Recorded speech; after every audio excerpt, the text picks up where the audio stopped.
보게 될 줄로 믿습니다. 우리 말씀에 대한 고백을 먼저 하고 우리 말씀을 들었으면 좋겠습니다. 성경을 같이 한번 들고 우리 말씀의 고백을 하겠습니다. 같이 한번 해보겠습니다. 시작. 우리는 이 성경이 하나님의 말씀인 줄 믿습니다. 우리는 말씀을 통해 구원과 복을 받는 줄 믿습니다. 아멘.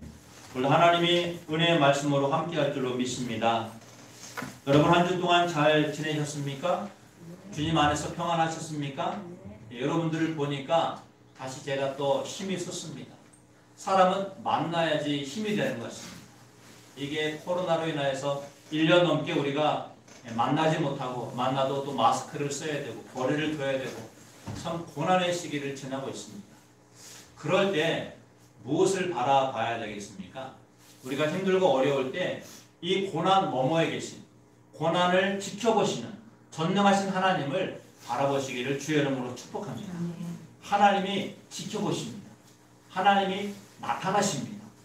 오늘의 말씀은 하나님이 나타나신다는 거예요. 우리가 이 창세기부터 신명기까지를 1년 동안 계속 말씀을 제가 드렸습니다. 올해도 또 같은 말씀을 보고 있습니다.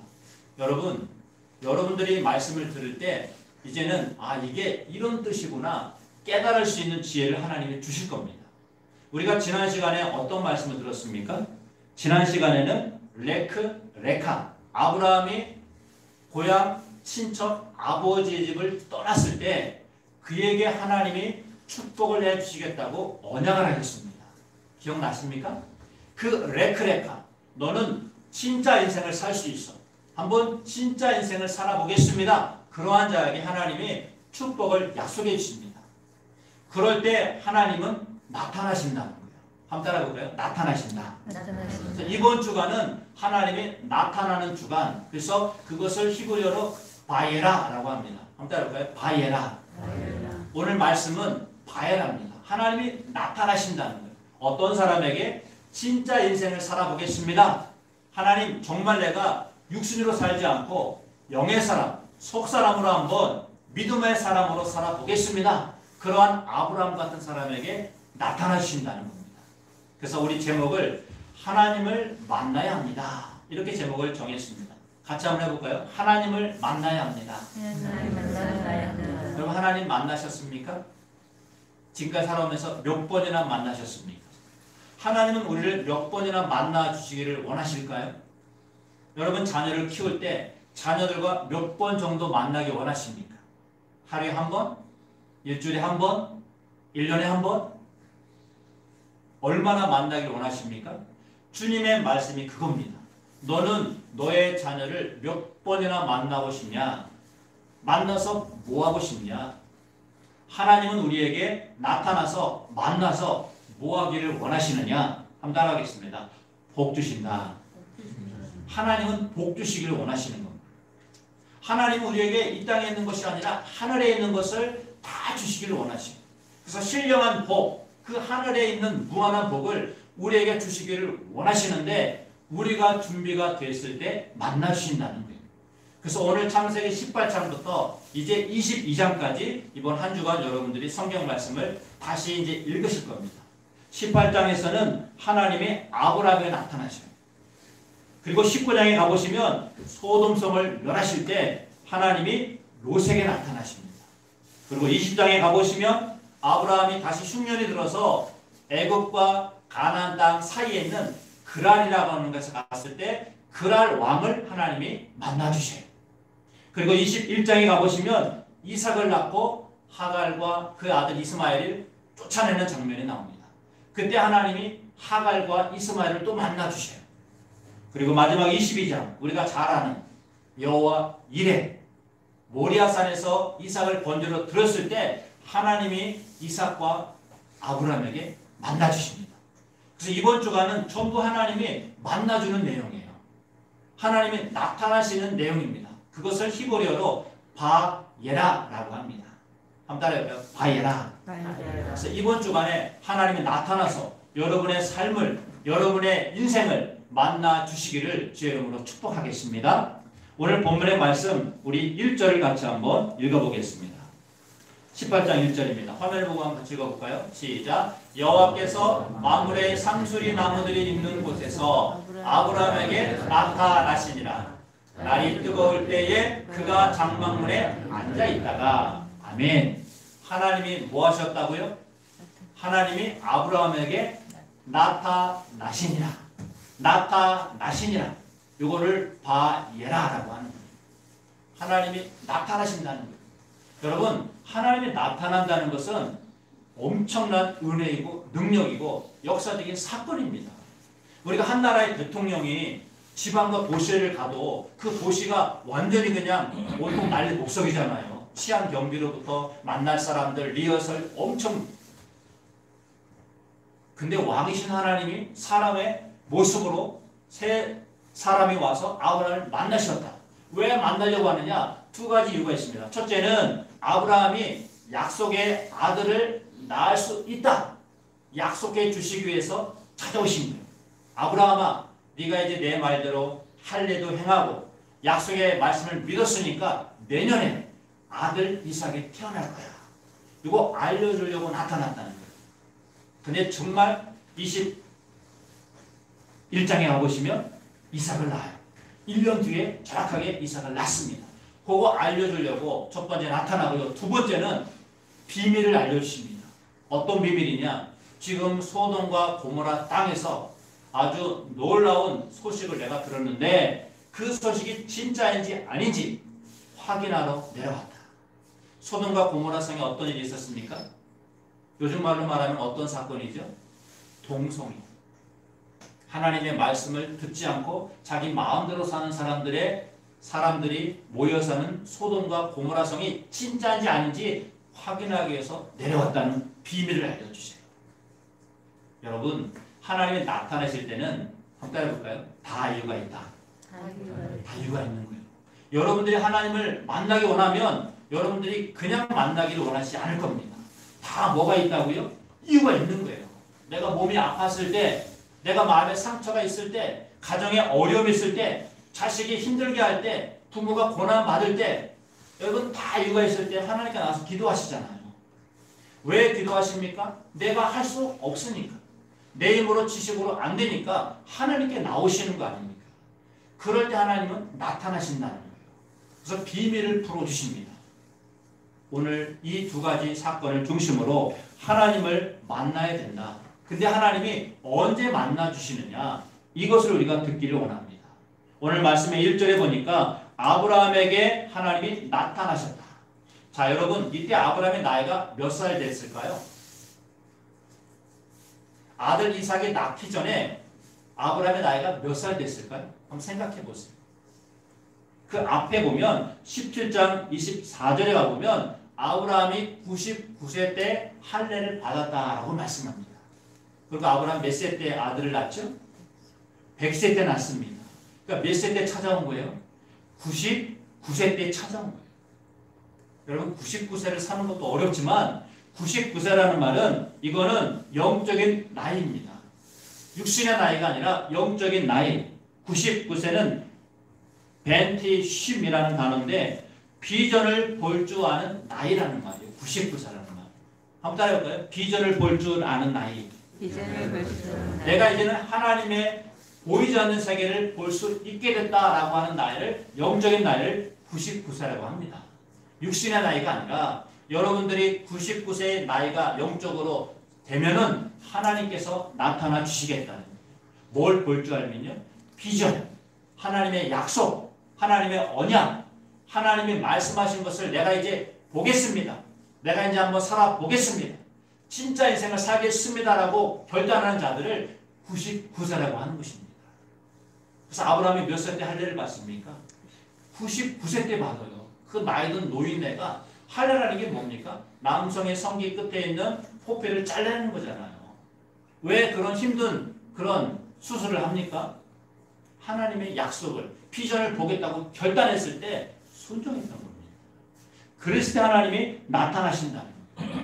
여러분, 하나님이 나타나실 때는 두 가지 이유가 있습니다.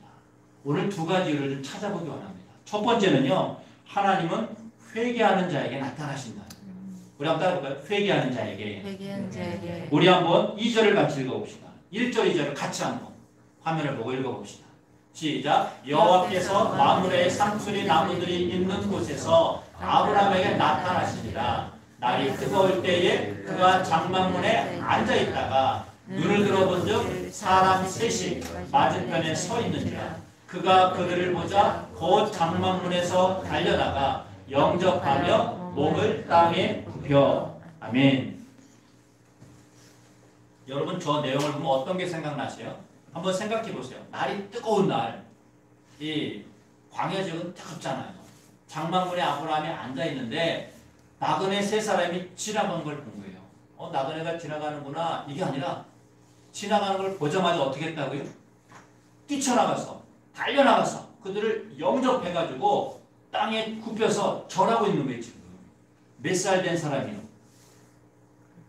99살 된 노인이, 그 사람들이 나이가 몇인지는 안 나와요. 그렇지만 나그네 세 사람이 지나가는데 그들 향해서 뛰쳐나가서, 신발도 안 신었겠죠, 달려나가서 영접하면서 엎드려서 절하면서 나그네 여러분, 이것도 아니고 주님이라고 말합니다. 당신들이 우리 집에 오셔서 물도 좀 드시고 좀 쉬었다가, 그럼 내가 고기와 내가 우유를 드릴 테니까 이것을 먹고 쉬었다가 좀 가십시오. 여러분 이 장면을 상상해 보시라는 거예요. 이게 나그네를 대접한 아브라함의 믿음입니다. 전혀 모르는 사람들이에요. 그냥 장막문에 앉아있다 보니까 나그네가 지나가는데 이런 행동을 한 겁니다. 자, 여러분 여기서 우리가 이런 상황을 보면 그냥 아브라함이 사람을 열심히 잘 대접했구나, 그래서 나그네를 대접해서 복받았구나, 그렇게 볼 수 있습니다. 근데 여러분 저 속에는 하나님의 말씀, 영적인 의미가 숨겨져 있다는 거예요. 제가 빨갛게 해놓은 글씨들이 있습니다. 장막문에 뭐하고 있다가요? 앉아있다가. 한번 따라해볼까요? 앉아있다가. 여러분 앉아있다라는 말은 원래는요 회개하다, 돌아오다 라는 뜻입니다. 저게. 우리는 그냥 앉아있다라는 단어로 번역을 했지만 저게 영적인 뜻은요 회개하고 있다 이런 뜻입니다. 그럼 아브라함이 무슨 죄를 저질렀어요? 무슨 죄를 저질렀죠? 죄를 저지른 게 없습니다. 우리가 예수님 믿고 나면 반드시 기억해야 될 건 뭐냐면 내가 매일매일의 삶을 돌아봐야 된다는 거예요. 내가 말하는 것, 생각하는 것, 행동하는 것, 내 24시간의 삶이 하나님 보시기에 선한가 안 선한가, 악한가 안 악한가, 내 삶을 돌아보는 것, 이거를 앉아있다, 이것을 표현하고 있는 단어입니다. 아브라함이 죄가 있어서 지금 회개하는 게 아니라 예수님 믿고 나고 후에 우리의 삶이 매일매일 하나님 앞에서 내 몸과 마음을, 영을 돌아보는 거예요. 살펴보는 거예요. 오늘 내가 잘못한 건 없나? 잘못 말한 건 없나? 잘못 실수한 건 없나? 나로 인해서 상처받은 사람들, 어려운 가운데 사람들은 없나? 이거를 회개한다라고 하는 것입니다. 그래서 회개는 몇 번 하는 겁니까? 일생일 때 몇 번 하는 거죠? 예수님 믿을 때 단 한 번 하면 되겠습니까? 아니죠. 나는 날마다 죽노라. 누가 말한 겁니까? 사도 바울이 말하는 거예요. 날마다 왜 죽습니까? 내 안에 있는 죄성, 욕망, 육체, 욕구 이런 것들을 날마다 회개한다는 말이잖아요. 그 위대한 사도 바울도 자신의 죄에 대해서 늘 회개한다는 것입니다. 그때 쓰는 단어가 바로 저 앉아있다가라는 말이에요. 아브라함 지금 뭐하고 있다고요? 회개의 시간을 갖고 있는 겁니다. 오늘도 내가 하나님 앞에서 선하게 살았는지, 말씀을 붙잡고 살았는지, 여러분 매일매일의 삶이 회개하는 자에게 하나님은 나타내 주실 줄 믿습니다. 그리고 나서 그가 뭐 했습니까? 회개하는 중에 눈을 들어보니까 어떤 일이 발생해요? 사람 셋이 맞은편에 서 있다. 여기 사람 셋이라는 말이 굉장히 중요합니다. 사람 셋은요 그냥 세 사람, 이건 문자적인 의미고, 요거를 영적인 의미로 풀어보면 사람 셋은 내 안에 하나님의 형상이 없어서 하나님의 형상을 닮아가겠습니다 라는 말을 사람 셋이라고 표현한 겁니다. 제가 히브리어를 연구하다 보니까 히브리어는 그 단어마다 뜻이 있어요. 의미가 있어요.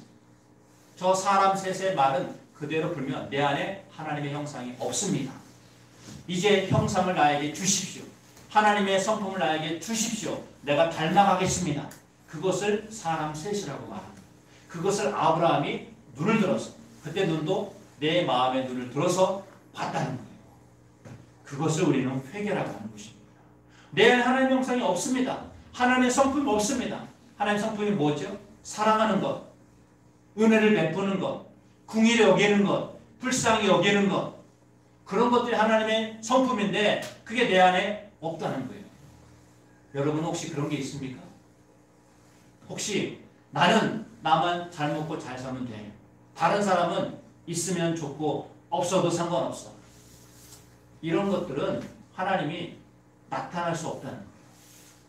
내가 아무리 힘들고 어려워도 내 안에 있는 것보다 내 밖에 있는 것들을 볼 수 있는 사람. 여러분 살다 보면 우리보다 더 어려운 사람이 있을까요? 없을까요? 우리보다 더 힘들게 사는 사람이 있을까요? 없을까요? 나보다 더 육신적인 고통과 아픔이 있는 사람이 있을까요? 없을까요?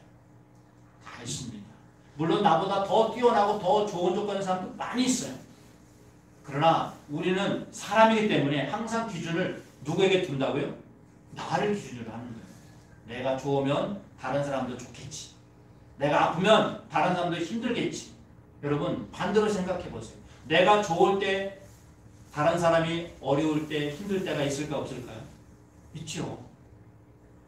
내가 기분이 좋고 내가 뭔가 일을 성취했을 때 마음이 편안할 때 다른 사람들은 힘들고 어려운 사람이 있을까 없을까요? 있다는 거예요. 그것을 볼 수 있는 눈, 그것이 바로 아브라함이 가지고 있는 믿음의 눈입니다. 사람 셋을 봤다는 것은 내 안에 형상이 없는 걸 발견하는 거예요. 누가요? 아브라함이에요. 하나님 형상이 없다는 건 뭡니까? 내가 말씀을 붙잡고 살다 보니까 내 안에 하나님의 성품이 하나님의 자비와 사랑과 은혜 이런 것들이 지금 없구나. 왜? 나를 위해 살아왔으니까. 일단 내가 살고 내가 먹고 내가 안정되고 내가 평안하고 내가 먼저 뭔가를 이루고 난 다음에 다른 사람을 봐야지. 이게 우리의 본성이라는 거예요. 여러분 그것을 아브라함은 발견했다는 것입니다. 여러분 안에 이런 아브라함의 눈이 띄어지기를 주의 이름으로 축복합니다. 그래서 그가 보자마자 어떻게 합니까? 달려갔잖아요. 달려가다는 말은 하나님의 머리를 내 머리로 삼다는 말이에요. 이 단어를 그대로 풀어보면 내가 이제 당신의 머리를 내 머리를 삼겠습니다. 하나님의 지식을 하나님의 말씀을 내 머리로 내 지식으로 내 중심으로 삼겠습니다. 그리고 영접했다. 이 말은 하나님이 나에게 주인 되어 주십시오. 이 말이에요.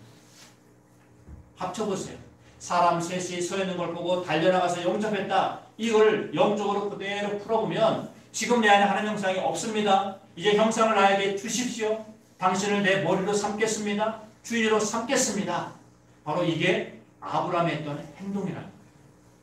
지금 우리는 하나님의 말씀을 영으로 듣자는 겁니다. 한번 따라해볼까요? 영으로. 영으로 듣자는 건 마음에서 여러분들이 하나님의 음성을 들으시라는 거예요. 문자적인 내용들은 하나님의 말씀은 이미 다 지나간 말씀이에요. 저건 수천 년 전 이야기입니다. 지금 나에게 주는 말씀은 뭐냐? 아브라함이 내면에서 어떤 행동을 하고 있느냐. 하나님을 만나봤을 때 내가 죄인이었구나.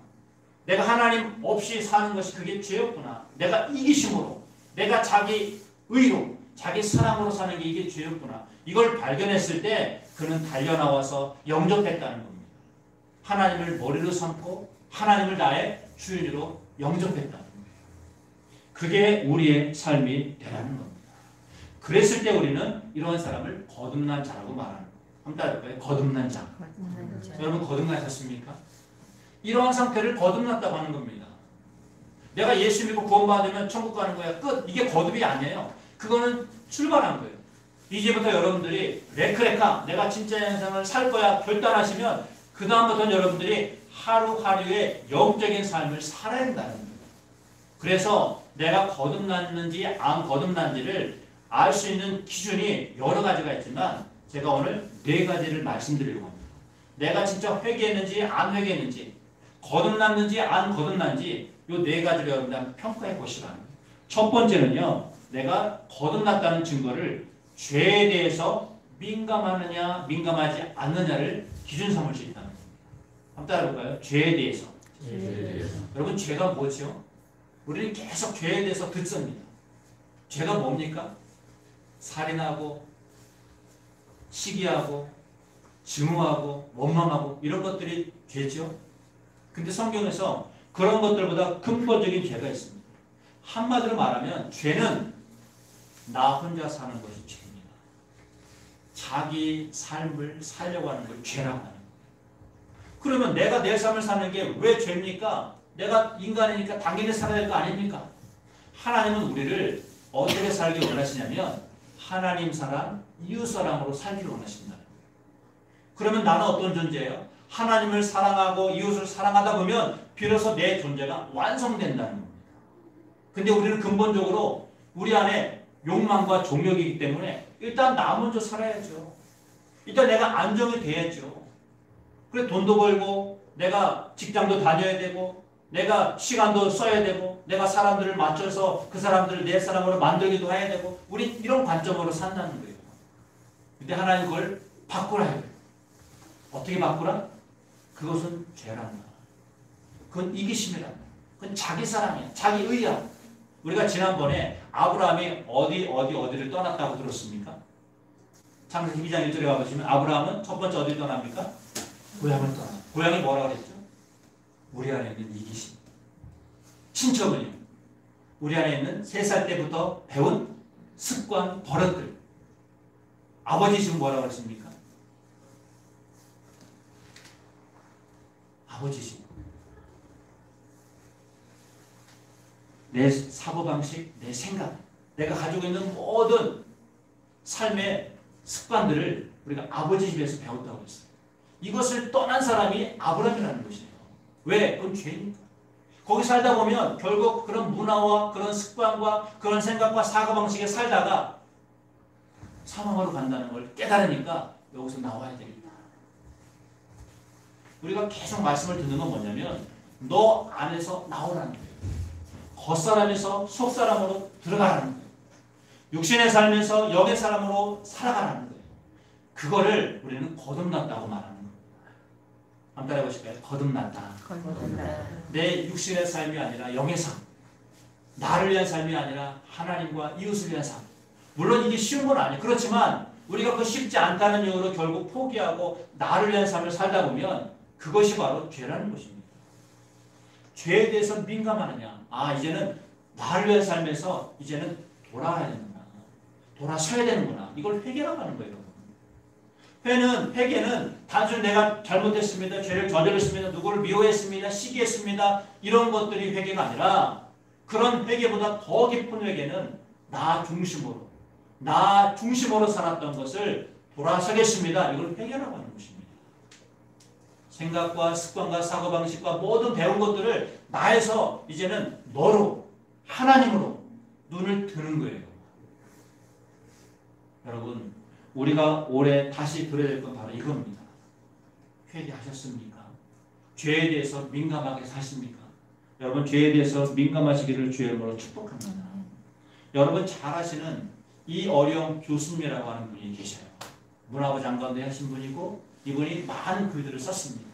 예술가이고 문학가이고 사상가이고 많은 글과 사상을 전파한 사람이 이 어려운 교수예요.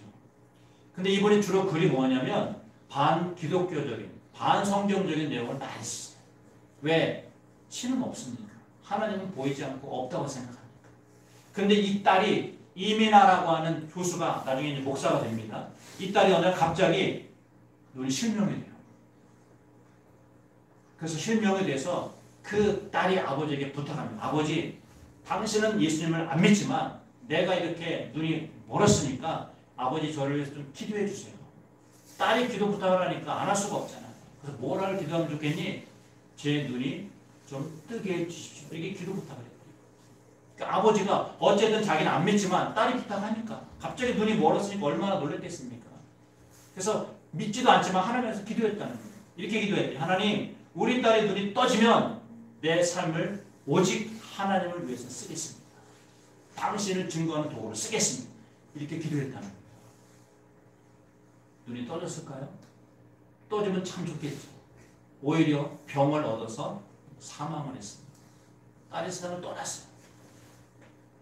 그리고 나서 이 어려운 교수가 어떤 마음을 가졌을까요? 원래 믿지 않은 하나님께 하나님을 향해서 기도했을 때 하나님은 없구나. 기도해도 소용이 없구나. 이렇게 받아들이지 않았다는 거예요.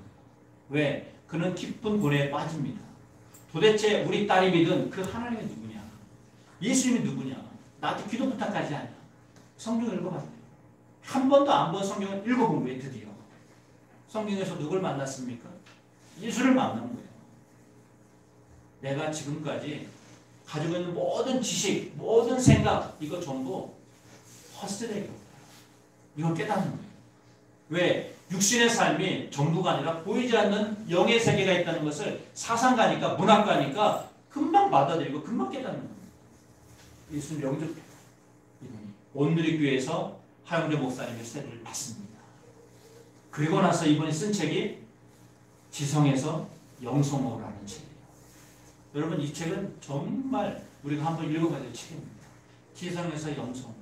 거기에 자기가 그동안 지성으로 살았던 것, 합리적인 이성을 가지고 살았던 것이 어떻게 영성, 하나님의 믿음으로 바뀌었는지 그걸 쓴 겁니다.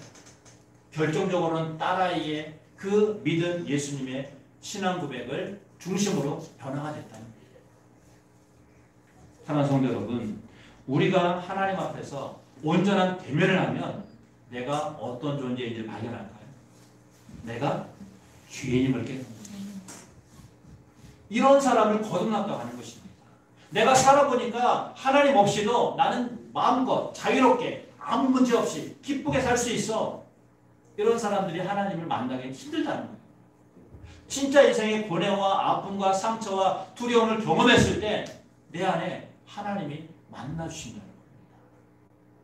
아브라함에게 언제 나타납니까? 아브라함이 자식이 없을 때 소돔과 고모라 성의 그 사건의 실체를 보러 왔을 때 아브라함을 만나주지만 사실은 아브라함 마음속에 간절한 기대가 있던 거예요. 어떤 기대? 하나님 할례 됐습니다. 99세 때 이스마엘도 내 자식도 내 가족도 다 할례했습니다. 이제 하나님 어떻게 해주시겠습니까? 모든 말씀을 다 순종했습니다. 이제 명령을 기다리는 거예요. 어떤 명령? 하나님 나타나셔서 이 모든 것을 하나님 어떻게 하시겠습니까? 그때 하나님의 약속이 성취되는 거예요. 그래 너에게 아들을 주겠다. 여러분, 아브라함이 하란에서 가나안 땅에 왔을 때가 75세입니다. 근데 몇 세 때 아들을 낳죠? 몇 세 때? 100세 때 아들 이삭을 낳아요. 몇 년이 지난 거예요? 몇 년이 지났습니까? 100 빼기 75는? 25년 지난 거예요. 25년 만에 아들의 응답을 받은 거예요. 언제요? 아브라함이 하나님을 기다렸어요. 명령 내리십시오. 다 할례했습니다. 시키는 대로 다 했습니다. 순종했습니다. 그랬을 때 하나님이 만나주신 거예요. 왜? 내 안에 죄인임을 인정하고 내가 하나님 없이는 살 수 없구나. 내 힘과 능력으로 살 수 없구나. 여러분, 아브라함이 부자입니다. 318명의 자기의 부하를 거느릴 만큼 큰 부자예요. 돈도 명예도 부귀도 다 가지고 있어요. 근데 뭐가 없어요? 아들이 없는 거예요. 아들이. 고대 시대에 아들이 없으면 대가 끊어지는 거지 않습니까? 이스마엘은 서자의 사실은 아들이 아니야. 친아들이 아니잖아요. 그래서 아브라함에게 하나님이 나타나서 뭐 해주기를 원하시느냐? 이삭을 주시기를 원하시는 거예요. 이삭은 그냥 오는 게 아니라 따라해볼까요? 죄에 민감할 때. 그때 하나님 오신다. 이걸 회개하라고 하는 것입니다. 여러분, 회개하는 삶을 매일매일 살아가시길 축복합니다. 우리가 매일매일 회개하면 하나님이 계속 만나주세요. 계속 나타나셔요. 왜? 회개하는 자를 하나님 만나시거든요. 교만하고 자기 의로 살고 내 마음과 생각대로 사는 사람들에게는 하나님이 굳이 필요가 없습니다. 내가 주인이니까, 내가 왕이니까. 그래서 하나님은 너의 주인 누구냐고 계속 묻는 겁니다. 너의 주인, 너의 시간의 주인, 물질의 주인, 건강의 주인, 너의 목적과 목표의 주인 누구냐? 하나님으로 바뀌어지시기를, 예수님을 변화되시기를 주의 이름으로 축복합니다. 두 번째는요, 말씀에 대한 관심을 가질 때 우리는 회개했다는 겁니다. 말씀에 대한 관심. 그게 무슨 말이에요?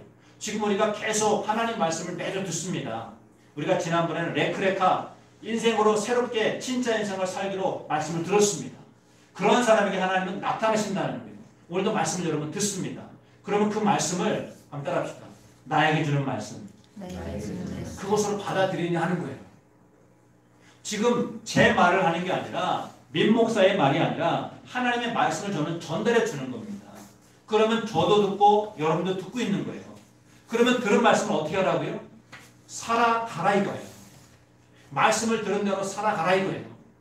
말씀에 관심과 헌신과 사랑으로 살아가면 그때 하나님이 만나 주시겠다는 거예요. 서울에 가면 남서울교회라고 있습니다. 남서울 굉장히 큰 교회예요. 합동측 교회입니다.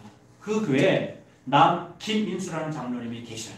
지금은 이제 은퇴하신 분인데 김인수 장로님이 어떤 분이냐면 하루는 목사님이 이렇게 설교했대요. 여러분 우리나라에 지금 입양되는 아이들이 전부 외국으로 입양되고 있습니다.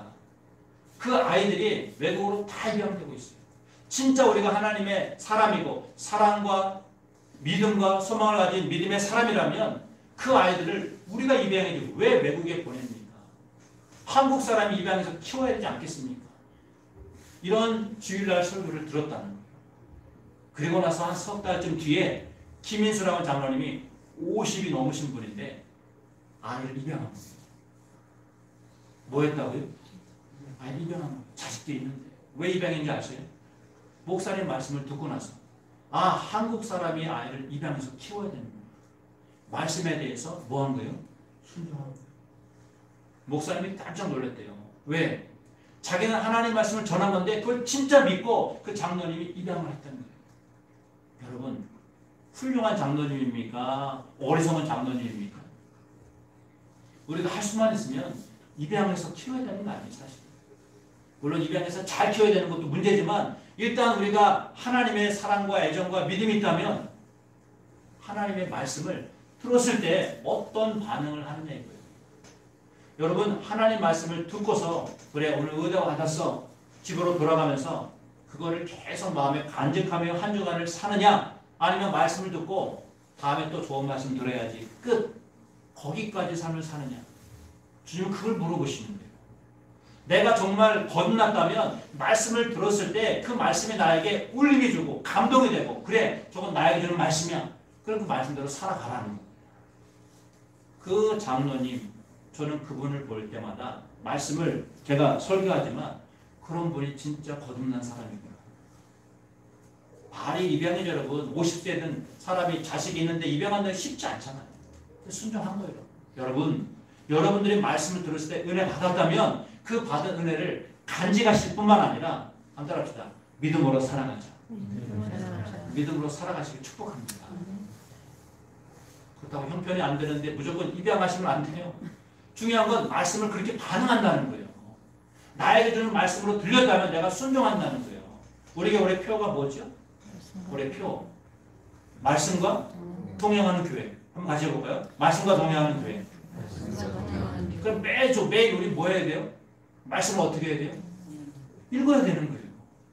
제가 연초부터 계속 여러분 말씀 읽기를 강조하고 부탁하고 있습니다. 오늘도 여러분 부탁해요. 말씀을 좀 읽으십시오. 그건 하나님 말씀 여러분에게 귀에 들리면 이제는 그걸 여러분들이 행동하느냐 안 하느냐 여러분들이 결단하는 겁니다. 한 장도 좋아요. 두 장도 좋아요. 그러나 늘 여러분들이 마음속에서는 말씀과 동행해야지 그런 부담감이 있으셔야 되는 거예요. 영적 부담감이. 거룩한 부담감이. 그래야 말씀이 내 안에 들어와서 그 말씀이 나를 인도하도록 살아가도록 하나님이 역사할 줄로 믿습니다. 세 번째는요. 성품의 변화예요. 내가 진짜 거듭났는지 안 거듭났는지는 성품을 보면 됩니다. 어떤 성품이요? 지금까지 내가 육신의 삶에서 내 목적을 이루기 위해서 내 인생을 위해서 살아왔다면 이것을 사람을 위해서 이웃을 위해서 하나님을 위해서 바꿀 수 있느냐 변화될 수 있느냐 이걸 물어보시는 거예요.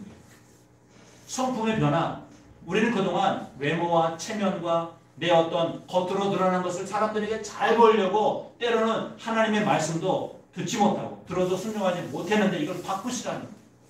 사람이 뭐라 하든 누가 나를 뭐라고 하든 내가 뭔가를 못 가졌든 중요한 건 여러분 마음속에서 하나님의 말씀이 들려졌다면 그거 붙잡고 살라는 것입니다. 그럼 사람이 바뀌는 거예요.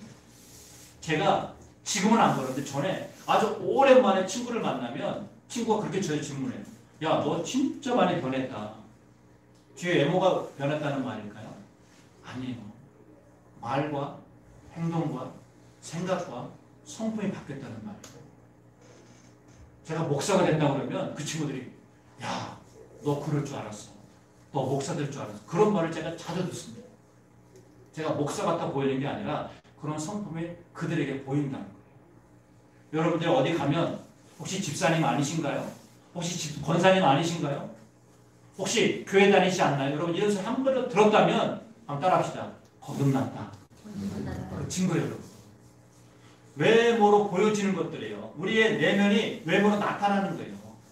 그런 변화가 있을 때 우리는 거듭났다라고 말하는 겁니다. 우리 한국 교회가 지금 한국 크리스찬들이 지금 사람들에게 어떻게 보여지나요? 어떤 크리스찬 검사가 자기가 많은 크리스찬들 범죄자들을 이렇게 연구하고 나서 4가지로 사람을 정리해봤대요. 4가지. 첫 번째는 일제 때는 크리스찬들이요 항상 이런 말을 들었대요. 그리스도인은 예수쟁이들은 진짜 다르구나. 이런 소리를 일제 때 많이 들었다는 거예요. 그때 기록되어 있을 거 아닙니까? 크리스찬은 진짜 다르구나. 사람들과 다르게 산다는 거죠. 그리고 6.25 되기 전에 크리스찬들을 설마 그리스도인들이 예수쟁이들이 나쁜 짓을 하겠어? 이런 말을 많이 했다는 거예요. 설마 예수쟁이들이 나쁜 짓을 안 하겠다는 말이겠죠. 그만큼 신뢰가 있다는 거예요. 6.25가 지난 다음에 이렇게 바뀝니다. 예수쟁이나 안 예수쟁이나 별로 다를 게 없어. 이런 말을 많이 바뀌었다. 믿는 사람이나 안 믿는 사람 별 차이가 없다. 오늘날 요즘은 어떻게 바뀌었을까요? 예수 믿는 놈들이 더해. 이렇게 바뀌었다. 그 놈들이 더 나쁜 놈들이야. 지금 우리가 뉴스를 들어보면 이런 소식을 비일비재하게 듣잖아요, 여러분. 지금 교회가 욕을 먹는 게 많아요? 칭찬받는 게 더 많아요? 오히려 욕을 먹는 게 더 많아요. 물론 교회들이 소수 교회들이 그렇게 하는 행동 때문에 그런 거지만 어쨌든 우리 교회는 대표성을 띠는 거잖아요. 내가 나가서 한 잘못을 하면 너 어느 교회 다니냐? 새누리교회인데요. 새누리교회는 나쁜 놈들만 있어. 이렇게 생각이 드는 거예요. 사람들 인식에는 다 그런 게 아니라 한 사람만 잘못하면 그게 다른 사람들에게 대표성으로 보여지는 겁니다. 그래서 우리의 마음에 성부에 맡기지 않으면 확인해 보셔야 돼요. 내가 진짜 거듭났는지. 내가 진짜 회개했는지. 여러분 삶은 바뀌어야 되는 겁니다. 그래서 아브라함에게 뭘 시킵니까? 할례를 시키잖아요. 17장은 할례 이야기입니다. 할례는 뭘 자르는 거예요? 사람의 성기에 남자의 풋빛 끝을 잘라내는 건 그건 문자적인 뜻이고 뭘 잘라내라는 거예요? 네 속에 있는 헛사랑, 욕망, 자기의, 자기 이기심 이거를 잘라내라는 겁니다. 그동안 너 혼자 살고 너 욕심만으로 살고 나만 잘 되면 돼. 다른 사람은 어떻게 상관없어. 이런 마음으로 살았던 외모와 체면과 외적인 것들을 잘라내라. 이거 바로 할례입니다. 할례는 어디 하라고요? 할례는 겉에 하는 게 아니라 신명기 가보시면 할례는 마음에 하라. 예레미야도 마음에 할례를 해라.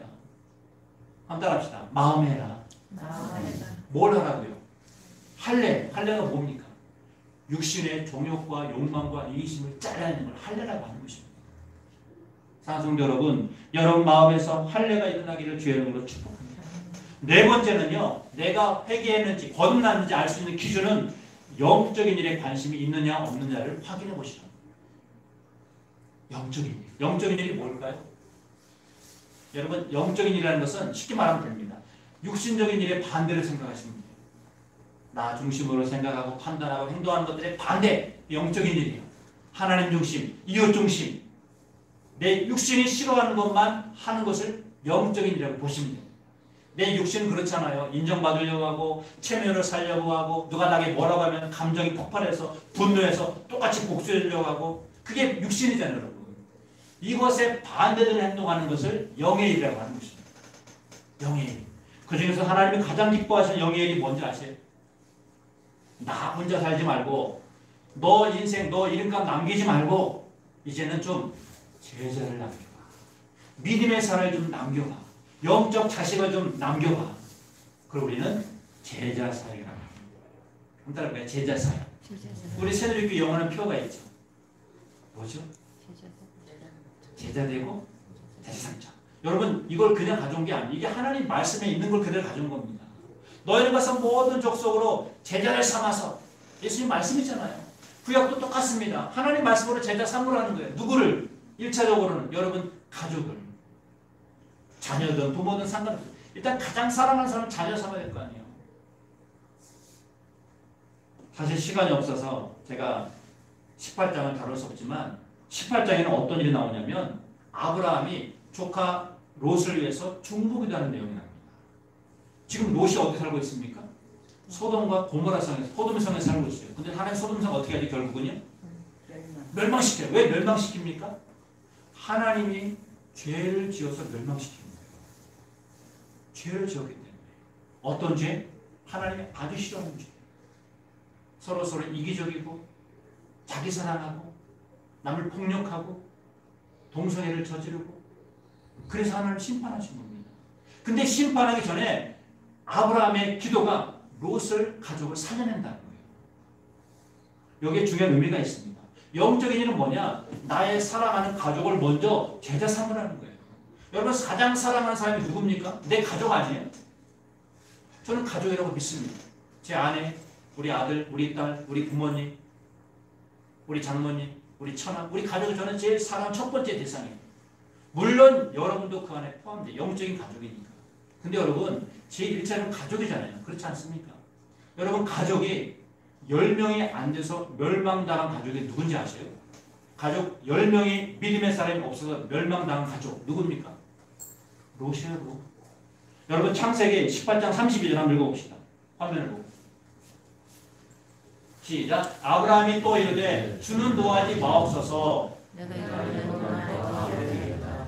거기서 생명을 가졌으면 어찌하여 멸하시니까. 내가 신명으로 말미암아 멸하지 아니하리라. 아멘.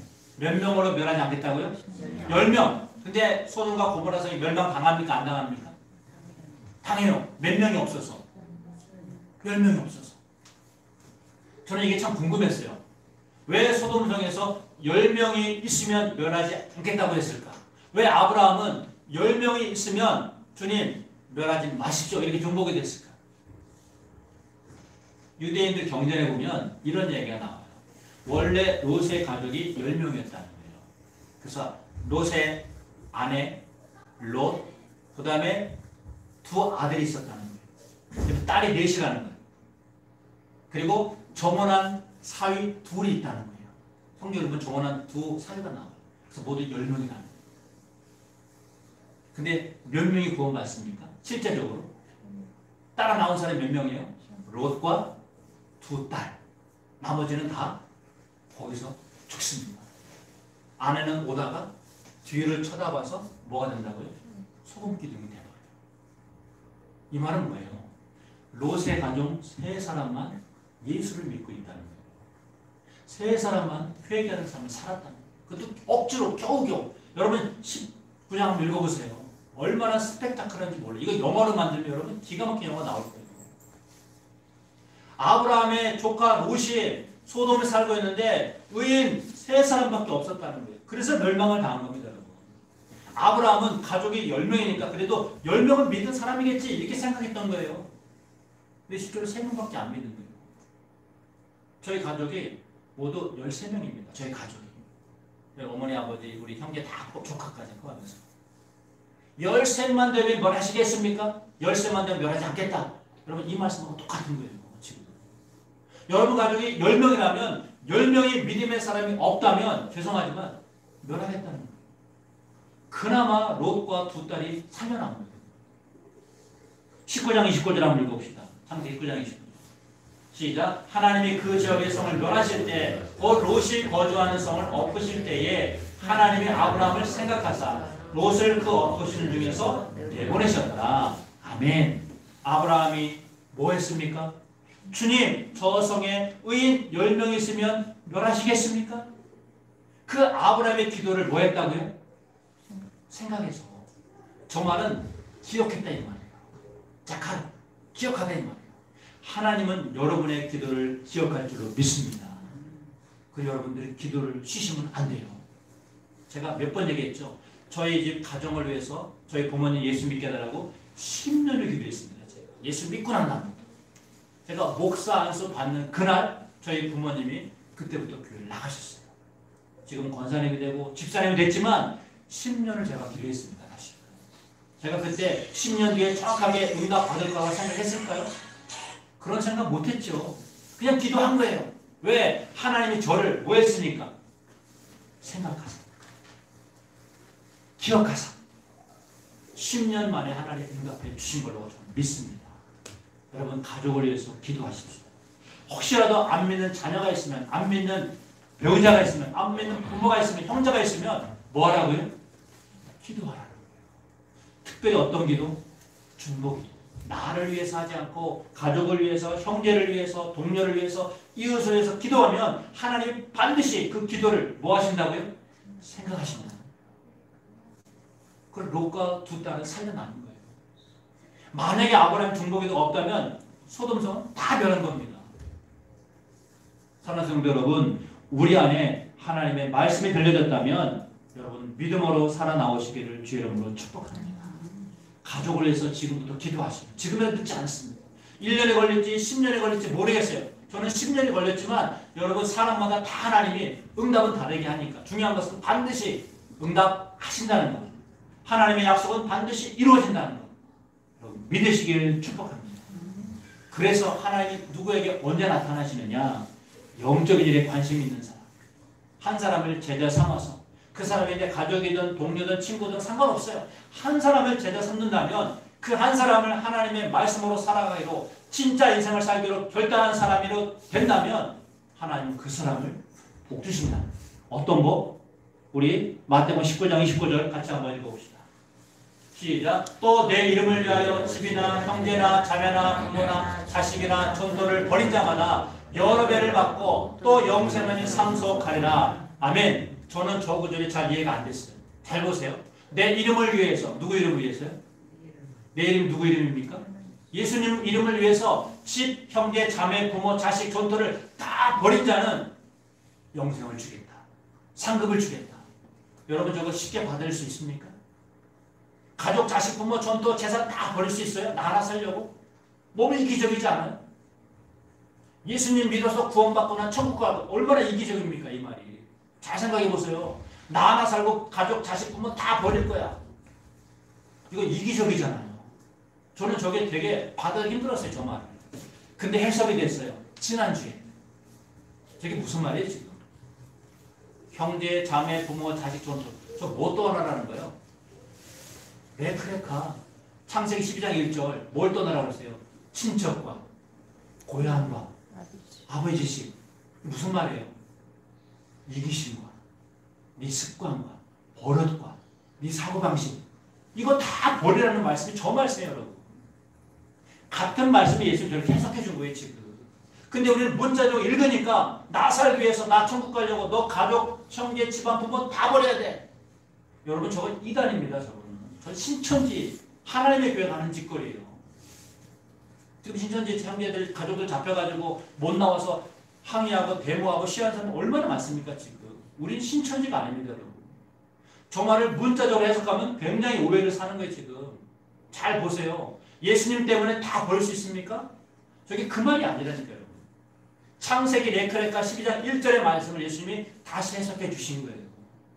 너의 이기심, 너의 사고방식, 너의 습관, 버릇, 그거 다 없어야, 육의 사람이 죽어야 비로소 영생과 상급을 받을 수 있다, 이 말씀입니다. 자식을, 부모를 어떻게 버립니까? 그럼 나쁜 거죠. 사랑하는 성도 여러분, 말씀의 영적인 의미를 바로 깨닫기를 축복합니다. 그럴 때 하나님 복 주시겠다는 거예요. 아브라함이 이걸 통과하잖아요. 고향 친척 떠나잖아요. 할례를 행하잖아요. 마지막 22장에서 뭐 하죠? 아들 이삭을 어떻게 하죠? 번제로 드려요, 안 드려요? 드려요. 유대인들은 드렸다고요, 실제로. 번제로 어떻게 해요? 번제가 뭐죠? 불로 태워드리는 거예요. 아들 어떻게 불로 태워드립니까? 근데 아브라함 했다는 거예요. 영적인 의미를 했다는 거예요. 그랬을 때 하나님 주신 축복이 뭐예요? 22장 10절에 우리 축복을 같이 한번 읽어봅시다. 시작. 내가 내게 큰 복을 주소 내 씨가 크게 번성하여 하늘의 별과 같고 바닷가의 모래와 같게 하리니 네 씨가 그 대적의 성문을 차지하리라. 아멘. 이게 아브라함에게 주신 나타남의 축복입니다. 하나님을 만난 자들이 얻는 축복이에요. 잘 보세요. 저기는 영적인 의미가 세 가지가 있습니다. 하나는 큰 복을 주겠다는 거예요. 원문에는요, 복을 주고 또 복을 주겠다 이 말이에요. 복에 복을 주겠다. 근데 복이 뭐지? 우리가 신명기에서 배웠어요. 바라크. 복이 뭐라고 그랬습니까? 하나님의 아들을 믿고 영접하고 사는 걸 복이라고 했어요. 네 인생이 이제는 예수님이 주인이었어. 내가 하나님 앞에 나타났을 때 그 하나님 영접했다고 그랬잖아요. 달려나가서 영접했다고 그랬잖아요. 아브라함이. 그러면 너 인생의 주인은 내가 되어줄게. 그걸 복이라고 하는 것입니다. 두 번째는 뭘 주겠다고요? 네 씨가 크게 번성해야겠다. 그리고 그 씨가 대적의 성문을 차지하겠다. 씨가 뭡니까? 첫 번째는 이삭의 씨고요. 두 번째는 예수 그리스도가 씨가 됩니다. 근데 우리에게 씨가 뭐죠? 여러분, 자식이 우리의 안에 계신 예수 그리스도가 우리의 삶을 번성케 하시겠다. 여러분, 자손이, 여러분 인생이 예수님 때문에, 여러분이 결단한 인생 때문에 하나님이 복 주신다는 말씀입니다. 세 번째는요, 네가 번성한다는 거예요. 크게 번성한다. 저 말도요, 반복한 겁니다. 번성하고 또 번성하고 두 번 반복된 말이에요. 번성이 뭐죠? 내 안에 있는 영의 사람이 성장한다는 겁니다. 하나님의 형상과 모양으로 성장한다는 거예요. 하나님의 수준까지 올라간다는 거예요. 에녹은 하나님과 동행했을 때 하나님이 에녹을 어떻게 하십니까? 데려가셔요. 뭐 때문에? 동행하셨기 때문에. 번성했기 때문에. 영의 사람이 성장하고 성장해서 하나님 수준까지 올라가니까 에녹을 데려가 버리십니다. 왜? 너무너무 사랑스러우니까. 하나님의 수준과 딱 맞으니까 이제 너 나랑 같이 살아야 되겠다. 데려가시는 거예요. 여러분, 하나님의 데려감을 받으시기를 축복합니다. 여러분, 수준이 올라가셔야 돼요. 영의 사람이 커져야 돼요. 그걸 번성한다고 하는 것입니다. 여러분, 번성하시길 축복합니다. 우리에게 주는 축복은 바로 저거예요.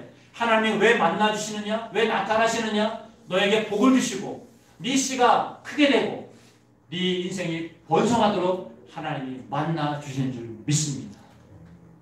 회개한 자에게, 그리고 내가 중복이 되는 자에게.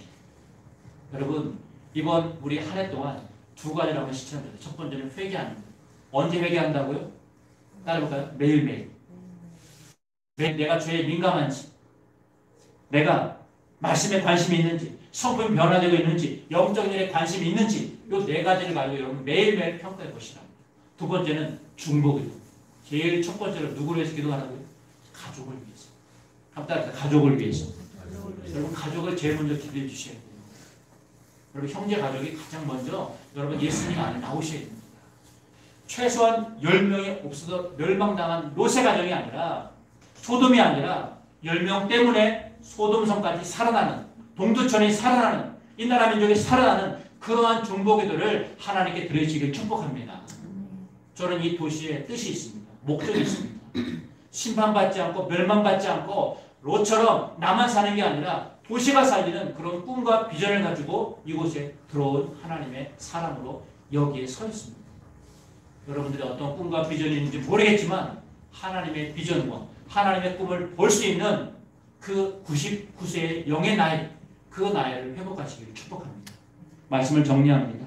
하나님은 속사람으로, 영의 사람으로 사는 사람을 만나주시는 거예요. 어떤 사람은요? 속사람, 영의 사람. 말씀을 붙잡고 말씀과 동행하는 사람을 만나주시고 나타나시고 복 주시겠다고 약속하신 것. 이게 오늘 주시는 말씀이에요. 우리 다시 한번 18장 1절을 같이 읽어보고 마칩시다. 시작. 여호와께서 마므레 상수리 나무들이 있는 곳에서 아브라함에게 나타나시니 날이 뜨거울 때에 그가 장막문에 앉아 있다가. 아멘.